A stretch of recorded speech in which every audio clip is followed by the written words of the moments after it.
professeur titulaire au département de communication de l'Université de Montréal, directeur fondateur du groupe de recherche sur les jeunes et les médias et du CITE, qui était le Centre interdisciplinaire de recherche sur les technologies émergentes, et aussi titulaire de la chaire Bell. On n'avait jamais eu une étude qui avait regardé en profondeur l'état des lieux, si on peut dire.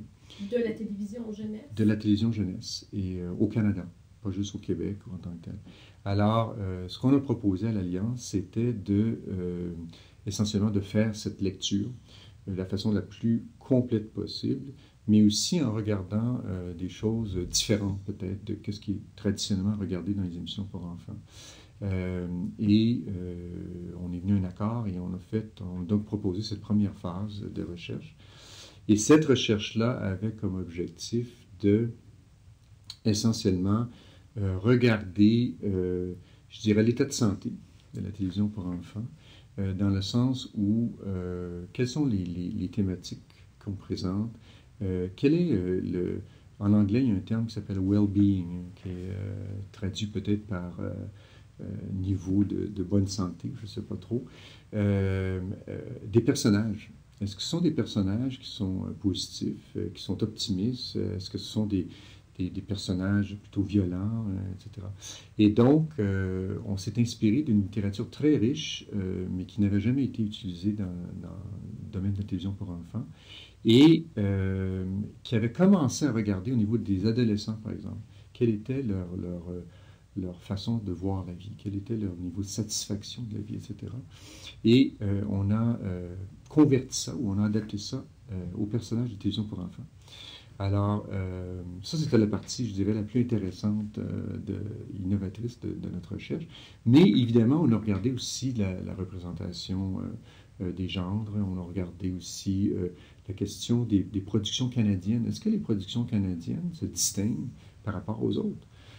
Souvent, on dit, il y a les valeurs canadiennes ou québécoises, etc., l'identité culturelle, etc. Mais on s'est dit, comment on définirait ça? Alors, plutôt que de dire ça c'est une valeur québécoise ou ça c'est une valeur canadienne, on a dit on va regarder des valeurs en général. On ne dira pas qu'ils ont une appartenance nord-américaine ou européenne ou autre, mais lorsqu'on regardera qui a produit ces choses-là, on va voir s'il y a des différences. Et ça, c'est une première fois, je pense, qu'on fait ça sous cet angle-là, c'est-à-dire qu'on part du terrain et on laisse le terrain nous proposer des catégories plutôt que d'imposer des catégories au départ. Et donc, on a fait ça, on a regardé évidemment la question de la sexualité, de la violence, les choses plus classiques, si on peut dire, qu'on ne voulait pas quand même totalement éliminer, mais on voulait regarder vraiment des choses beaucoup. On a regardé la programmation pour enfants pour 19 diffuseurs. On a enregistré au-dessus de 1000 heures d'émission. On